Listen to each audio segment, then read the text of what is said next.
தோஷங்கள் நிவர்த்தி அடையும். அதிலே புதன் பகவான் நீச்சகதி பெற்று வக்ர நிவர்த்தி அடையக்கூடிய காலம். நம்மளுடைய சிக்கலான விஷயங்கள், கோர்ட்டு கேஸுகள், எதனா வம்பு வழக்குகள் எதனா இருந்தால் அதிலேருந்து விளைப்பாடு வெளியே வர்றதுக்கான ஐயா வெற்றி கிடைக்கும். ஐயா கவலைப்படாதீங்க. மாதம் அதுக்கான அமைப்புகள் எதனா இருந்தாலும் அதிலேருந்து நீங்கள் வெளிவரத்துக்கான காலமாக இந்த காலம் இருக்கும் சாமி. பயப்படணும் அவசியம் இல்லை. சுக்கிர பகவான், அதாவது ராசிக்கு ஜென்மத்திலே கேது பகவானும், 6ஆம் இடத்துல சனி பகவான், 7ஆம் இடத்துல ராகு சுக்கிரன், சூரியன் புதன் நீச்சகதி பெற்று வக்ரம் நிவர்த்தி அடையக்கூடிய காலமாகவும், 9ஆம் இடத்துல குரு பகவான் பரிவர்த்தனை யோகம் பெற்றிருக்காரு. வெளியூர் பயணங்கள் இந்த நேரத்தில் அதிகரிக்கும். அந்த மாதத்தில் வெளியூர் பயணங்கள், சுற்றுலா ஸ்தலங்கள் இதெல்லாம் செல்றதுக்கான காலமாகவும் இருக்கும். இறை நாட்டம் அதிகரிக்கக்கூடிய மாதமாக இந்த மாதம் இருக்கும் சாமி. இறைவன் அந்த சிவபெருமானை வழிபடுங்க. இந்த நேரத்தில் நல்ல நிகழ்வுகள் நடந்த பங்குனி உத்தரத்தை பயன்படுத்தி கொள்ளுங்கள். இந்த மாதம் வருகின்ற பங்குனி உத்தரத்தை பயன்படுத்துங்க. இறைவன் திருக்கல்யாணத்தை நாம் கலந்து கொள்வதும், முருகப்பெருமானுடைய திருக்கல்யாணத்தில் கலந்து, ஏழுமலையான் வெங்கடாஜலபதியோட திருக்கல்யாணத்தை கலந்துக்கிறது, இந்த மாதிரி விஷயங்களை நாம் எடுத்துக்கொண்டாலே போதுமானது. நீச்சதிகதி இருக்கக்கூடிய புதன் பகவானாலையும் நம்மளுக்கு யோகத்தை தருவார். இறைவன் நினைச்சா தான் கொடுக்க முடியும். வரவுகள் குறையில்லாமல் இருக்கும் சாமி. நீண்ட தூர பயணம், வெளி ஆட்கள் மூலியமாக வருமானம் தரக்கூடிய அமைப்பு. வெளியாட்கள் இது வரைக்கும் நம்மளை சம்மந்தப்படலை, வெளியாட்கள் நம்மளுக்கு நம்பலைங்க அப்படின்னு நினைக்கிறவங்களுக்கெல்லாம் இந்த முறை நம்பிக்கை தருகின்ற பாக்கியம். ஒரு 5 தேதி வரைக்கும் பொறுமையாக இருங்க சுவாமி.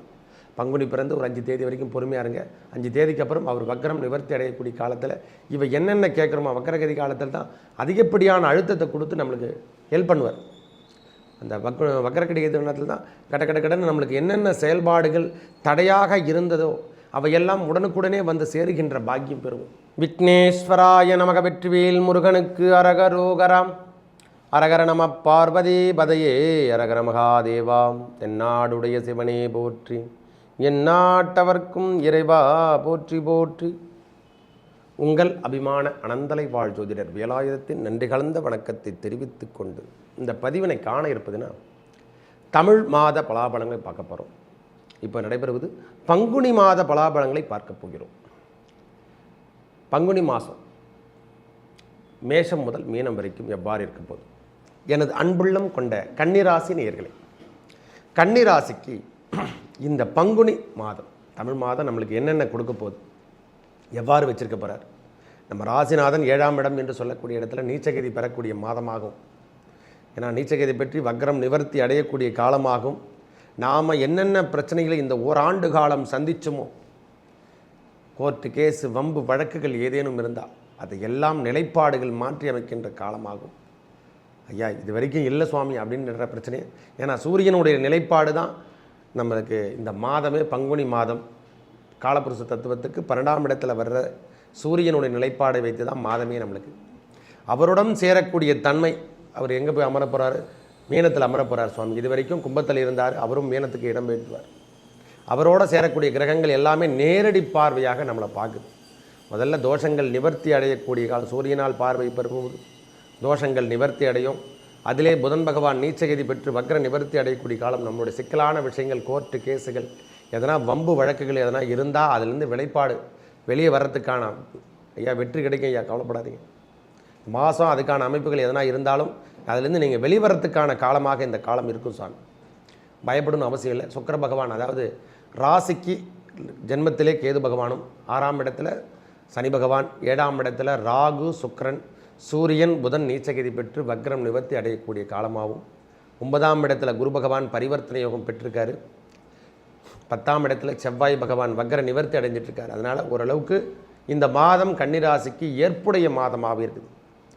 அதாவது பயப்படணும் அவசியம் இல்லை. எதையாவது எதிர்பார்த்துருந்தா, நாம் ரொம்ப நாளாக எதிர்பார்த்துருந்த லோன் அமௌண்ட்டு, லோன் சார்ந்த விஷயங்கள், நம்மளுக்கு இடம் மற்றும் இடம் சார்ந்த விஷயங்களில் பிரச்சனையாக இருக்கக்கூடிய தன்மை, இந்த பேப்பர் ஒர்க்கில் பிரச்சனை, அதாவது நம்மளுக்கு இந்த பத்திரம் சார்ந்த விஷயத்தில் வில்லங்கங்கள், இதையெல்லாம் இந்த மாதம் மாற்றிக்கொள்ளலாம். இறைவனே நம்மளுக்கு அதுக்கான அமைப்புகள்லாம் தேடித்தரும். ரொம்ப நாளாக எதிர்பார்த்துட்ருக்கேன், அந்த வில்லங்க சர்டிஃபிகேட் வந்துச்சுன்னா அதில் இருக்கிற வில்லங்கள்லாம் எடுத்துகிட்டுனா போதும், அவங்க கையெழுத்து போட்டாங்கன்னா அந்த சொத்தெல்லாம் நான் விற்றுருவேன், அதன் மூலயமா கிடைக்கின்ற லாபத்தை வைத்து இருக்கின்ற பிரச்சனையை முடிச்சுட்டு நான் வெளியே வருவேன் அப்படின்ற அமைப்பெல்லாம் இருந்தால் கண்டிப்பாக இந்த மாதத்தை பயன்படுத்தி கொள்ளுங்கள். ஏன்னா அவர் புதன் நீச்சகதி பெற்றாலும் நன்மையான இடத்துல, கிரகங்கள் வலிமையாக இருக்கக்கூடிய இடத்துல நீச்சகதி பெறுகின்றார். அவர் நீச்சகதி பெற்றாலும் நன்மையை தரும். ஏன்னா அவருடைய பார்வை நம்ம ராசி, எப்பொழுது ராசிநாதன் ராசியை பார்க்கிறாரோ அப்பொழுதெல்லாம் அதுக்கான அமைப்புகள் தேடி வரும். பத்திரம் என்று சொல்லக்கூடிய அமைப்பு, பட்டா சார்ந்த விஷயங்கள் எல்லாமே, கவர்மெண்ட் அமைப்பில் என்னென்ன நம்மளுக்கு கிடைக்காம இருந்த லோன் சார்ந்த விஷயங்கள் கூட சொல்ல சாமி, எல்லாமே வெற்றி கிடைக்கின்ற மாதமாக இந்த மாதம் இருக்கப்பெறும். தயவு செய்து இந்த 7 என்று சொல்லக்கூடிய இடத்துல ராகு, சுக்கிரன், சூரியன், புதன் என்று சொல்லக்கூடிய இந்த 12ஆம் அதிபதியும் சேர்ந்து வருவதால், சூரியன் 12ஆம் அதிபதி நம்மளுக்கு அவரும் சேர்ந்து வருவதால் இளமை பருவத்தில் இருக்கிறவங்களுக்கு காதல் வயப்பாடு அதிகரிக்கக்கூடிய காலமாக இருக்கும். பருவ வயசில் இருக்கிறவங்களுக்கு 17 வயசு பள்ளி படிப்பில் இருக்கிறவங்களுக்கெல்லாம் இந்த நேரத்தில் இது அட்டாக் ஆகக்கூடிய காலம். இந்த பங்குனியில் வரும்போதே நிறைய பிரச்சனையை சந்திப்பாங்க கன்னிராசிக்காரங்க. பங்குனி மாதம் வந்தாலே நிறைய சங்கடங்களையும் பிரச்சனைகளை சந்திக்கக்கூடிய காலமாகவும் இருக்கும். நம்ம சுப நிகழ்ச்சிகள் நம்ம இல்லறத்தில் நடைபெறும், இதெல்லாம் பயப்படணும் அவசியமே இல்லை. நிறைய ஃபங்க்ஷனும் நம்ம குடும்பத்தில் நடைபெறத்துக்கான காலம். திருமணமும் காதல் திருமணத்துக்காக காத்துட்ருக்கிறவங்களுக்கு திடீர் திருமணம் பங்குனியாக இருந்தால் கூட பரவாயில்லன்னு சொல்லிட்டு திருமணமே நடந்து முடியக்கூடிய தருணமாகவும் இருந்திருக்கும். ஏன்னா 12ஆம் அதிபதி 7ஆம் இடத்துல சம்மந்தப்பட்டால் வெளியூர் சென்று திருமணத்தை நடத்தக்கூடிய பாக்கியம்.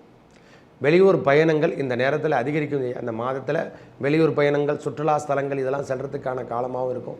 இறை நாட்டம் அதிகரிக்கக்கூடிய மாதமாக இந்த மாதம் இருக்கும் சாமி. இறைவன் அந்த சிவபெருமானை வழிபடுங்க. இந்த நேரத்தில் நல்ல நிகழ்வுகள் நடந்த பங்குனி உத்தரத்தை பயன்படுத்தி கொள்ளுங்கள். இந்த மாதம் வருகின்ற பங்குனி உத்தரத்தை பயன்படுத்துங்க. இறைவன் திருக்கல்யாணத்தை நாம் கலந்து கொள்வதும், முருகப்பெருமானுடைய திருக்கல்யாணத்தில் கலந்து, ஏழுமலையான் வெங்கடாஜலபதியோட திருக்கல்யாணத்தை கலந்துக்கிறது, இந்த மாதிரி விஷயங்களை நாம் எடுத்துக்கொண்டாலே போதுமானது. நீச்ச திகதி இருக்கக்கூடிய புதன் பகவானாலையும் நம்மளுக்கு யோகத்தை தருவார். இறைவன் நினைச்சா தான் கொடுக்க முடியும். அந்த நாட்களை நாம் எதுக்காக வச்ச மாசி மகம், பங்குனி உத்திரம், தைப்பூசம், இந்த மாதிரி நாட்கள் மாதத்தில் வருகின்ற நாட்கள் எல்லாத்துக்கும் ஒரு சுபர்களாக வைத்திருக்காங்க, சுபமாக வச்சுருக்காங்க. அதனால் நம்மளுக்கு பெரிய ஆஃபரான காலத்தை ஏற்படுத்தி தருவார்கள். ஒரு ஆஃபர், இது வரைக்கும் திருமணம் இல்லைங்க, திருமண பாக்கியம் கிடைக்கலாம், கண்டிப்பாக கிட்டும். குழந்தை பேர் இல்லாதவங்களுக்கு குழந்தை பேர் சித்திக்கின்ற மாதமாக இந்த மாதம் இருக்கும் ஐயா. குழந்தை பேர் சித்திக்கின்ற மாதமாக இந்த மாதம் இருக்கும். கன்ஃபார்மே பண்ணிங்க.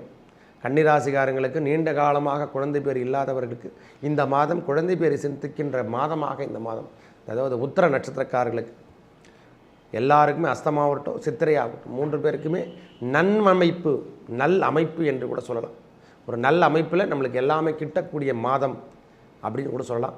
வரவுகள் குறையில்லாமல் இருக்கும் சாமி. நீண்ட தூர பயணம், வெளி ஆட்கள் மூலியமாக வருமானம் தரக்கூடிய அமைப்பு. வெளியாட்கள் இது வரைக்கும் நம்மளை சம்மந்தப்படலை, வெளியாட்கள் நம்மளுக்கு நம்பலைங்க அப்படின்னு நினைக்கிறவங்களுக்கெல்லாம் இந்த முறை நம்பிக்கை தருகின்ற பாக்கியம். ஒரு 5 தேதி வரைக்கும் பொறுமையாக இருங்க சுவாமி. பங்குனி பிறந்து ஒரு 5 தேதி வரைக்கும் பொறுமையாக இருங்க. 5 தேதிக்கு அப்புறம் அவர் வக்கரம் நிவர்த்தி அடையக்கூடிய காலத்தில் இவை என்னென்ன கேட்குறோமோ வக்கரகதி காலத்தில் தான் அதிகப்படியான அழுத்தத்தை கொடுத்து நம்மளுக்கு ஹெல்ப் பண்ணுவார். அந்த வக்கரக்கடி நேரத்தில் தான் கடன்னு நம்மளுக்கு என்னென்ன செயல்பாடுகள் தடையாக இருந்ததோ அவையெல்லாம் உடனுக்குடனே வந்து சேருகின்ற பாக்கியம் பெறுவோம். எந்த ஒரு கிரகமும் வக்கரகதி அடையும் போது ஸ்பீட்னஸ் கிடைக்கும். என்னென்னா அதே காலத்துக்கு வரும் வரைக்கும் நாம் வெயிட் பண்ணியிருக்கணும். அந்த வக்கரகதி காலத்தில் வெயிட் பண்ணி தான் பார்க்கணும். பொறுமையோடும் நிதானத்தோடும் வண்டி வாகனத்தில் செல்லும் பொழுதெல்லாம் பொறுமை நிதானம் தேவை. ராசிநாதன் நீச்ச தேதி பிறந்தால் சில பிரச்சனைகள் ஒன்றெண்டு இருக்கும், அதை தான் இருக்க தான் செய்யும். உடல் உபாதைகள், சின்ன தொண்ணூறுகள், ஸ்ட்ரெஸ் அப்படின்னு சொல்கிற மாதிரி உடல் உபாதைகள்லாம் கொஞ்சம் இருக்க தான் செய்யும் சாமி இந்த மாதம். ஆனால் வரவுகள் நன்றாக இருக்கும் சாமி. சேல்ஸ் ஆகாத வச்சுருந்தா கூட 10 ரூபா கமிஷன் ஏஜென்சி நான் இது வரைக்கும் பிறக்கல சாமி, ரியல் எஸ்டேட்லாம் போட்ட ஒன்றும் பிரயோஜனமே இல்லை அப்படின்னு நினைக்கிறவங்களுக்கு இந்த மாதம் ஏற்புடைய மாதமாக, இது வரைக்கும் விற்காத நிலம் கூட விற்கிறதுக்கான பாக்கியம், தடையாக வந்து ரொம்ப நாளாக லேண்டு கூட அது கையெழுத்து போடாமல் நிற்குது சுவாமி அப்படின்னா அதையெல்லாம் இப்போ சரி செய்யக்கூடிய காலம் ஏற்படுத்தி தரும். பயப்படணும் அவசியம் இல்லை. இந்த மாதம் ஏற்புடைய மாதமாக மாறுகின்றது. வரவுகள் அதிகரிக்கக்கூடிய மாதம். வேலை அமைப்புகள் நன்றாக இருக்கும் சாமி, அதில் எந்த குறைபாடும் இல்லை சாமி. தன்னம்பிக்கை அதிகரிக்கும். ஒரு 5 தேதிக்கு அப்புறம் எந்த வேலை எடுத்தாலும் இந்த கையெழுப்பம் என்று சொல்கிறோம் இல்லை, ஒருவருக்கு கையெழுத்து போகிறோன்னா இந்த ஜாமீன் சார்ந்த விஷயங்களில் ஒரு முறைக்கு 3 முறை யோசனை பண்ணிவிட்டு கையெழுத்து போடுங்க. அதை செய்யலாமா வேணாமா, கொடுக்கல் வாங்கல் என்று சொல்லக்கூடிய அமைப்பில் இருக்கும்பொழுதெல்லாம் இனிமேல் நாம் 10 ரூபா கேட்டாங்கன்னா 2 ரூபா கொடுத்துட்டு ஐயா நீ திருப்பி தர தேவையில்லை அப்படின்னு சொல்லி கொடுக்கறதுக்கு ஃபாலோ பண்ணுங்கள். கன்னிராசிக்கு கண்டகச்சனி வருவதால் சில நேரத்தில் நம்மளுக்கு சிம்பிளான ஒரு விஷயங்களும் நன்மையை தரும். இந்த விஷயத்தில் ஜோசிகார்கிட்ட சொன்னாருங்க, உண்மைதான் அப்படின்னு சொல்லிட்டு அந்த சிம்பிளான விஷயந்தான் பெரிய நன்மையெல்லாம் தரும். அதை நாம் உணர்ந்து காலங்கள் தெளிந்த பிறகு தான் தெரியும் சுவாமி. இந்த காலத்தை நாம் கடந்து வரும்போது தான் இவர் சொன்னதெல்லாம் உண்மை. ஏன்னா நாங்களும் அதை அனுபவிச்சு தான் வந்திருக்கோம். அதனால் அந்த காலம் அனுபவமும் அறிவும் சேர்ந்து தான் நம்ம வாழ்க்கை தரம். அவங்க தான் ஜோதிடத்தை சார்ந்த விஷயத்தை சொல்கிறவங்க. ஜாதகம் என்பது சாதாரண விஷயம் கிடையாது. ஜோதிடம் என்பது வாழ்க்கை முறை, நம் அன்றாடம் நிகழ்கின்ற நிகழ்வுகளையும் சேர்த்து தான் வரலாறாக வருதையா. அது வரலாறாக கூட நம்ம எடுத்துக்கலாம். இருக்கின்ற நாட்கள் எவ்வளோ இருக்குதோ அதை நிம்மதியாக வாழ்க்கைத்தன்மையை மாற்றிக்கொள்ளுங்கள். இந்த காலம் உகந்த காலம். அதாவது வேலை அமைப்பில் இருந்து வந்த பிரச்சனைகள் விலகும். அரசாங்க உத்தியோகத்துக்காக எதிர்பார்த்துட்டு இருக்கிறேன் ஐயா அப்படின்னா இப்பொழுது அதுக்கெல்லாம் முயற்சி செய்யுங்கள். நல்ல ஒரு மாற்றங்கள் கிடைக்கின்ற அமைப்பு. இந்த பத்திரம் சார்ந்த விஷயங்கள், பட்டா சார்ந்த விஷயங்கள், அரசு ஒப்புதல் என்று சொல்லக்கூடிய கான்ட்ராக்ட், இது மாதிரி விஷயங்களில் இப்பொழுது எடுத்துக்கொண்டால் ஓரளவுக்கு நல்ல அமைப்பு. உங்களுக்கு என்னென்ன தடையாக இருந்ததோ அவை எல்லாம் பேப்பர் ஒர்க் முதற்கொண்டு எல்லாமே சரி செய்யக்கூடிய மாதமாக, அதாவது வேலை சார்ந்த விஷயங்களாகட்டும், விற்பனைக்காக நான் போட்டிருக்கேன் ஐயா இன்னும் விற்பனை ஆகலைன்னா இந்த மாதம் அதுக்கான விற்பனை எல்லாம் நடந்து முடிந்து விடும். நல்ல ஒரு எப்படி சொல்கிறது, என்ஜாய்மெண்ட்டு கூட சொல்லலாம். ஒரே வாரம் சொல்ல போனால் லக்ஸரி வாழ்க்கை இந்த ஒரு மாதம் பங்குனி மாதம் முழுவதும் காணப்படும். நல்ல மாற்றங்கள் உறவுகளில், இதுவரையும் கணவன் மனைவி உறவில் சரியான ஒரு அந்யோன்யம் இல்லைன்னா இப்பொழுது உறவுகள் நல்லிணக்கமாக இருக்கக்கூடிய காலம். பிள்ளைகளால் ஏற்பட்டு வந்த பிரச்சனை ஓரளவு விலகும். அதாவது வெளியூர் மாற்றங்கள், வெளிநாடு மாற்றங்கள் எல்லாமே இடம்பெயர்ந்தால் கண்டிப்பாக மாற்றிக்கொள்ளுங்கள். வெளியூரில் நான் வேலை தேடிட்டு இருக்கையா, வெளிநாட்டுக்கு தேடிட்டு இருக்கேன்னா இந்த மாதத்தை பயன்படுத்தி வெளியூர் போயிடுங்க சுவாமி. நல்ல நிகழ்வுகள் நம் வாழ்வில் நடைபெறும்.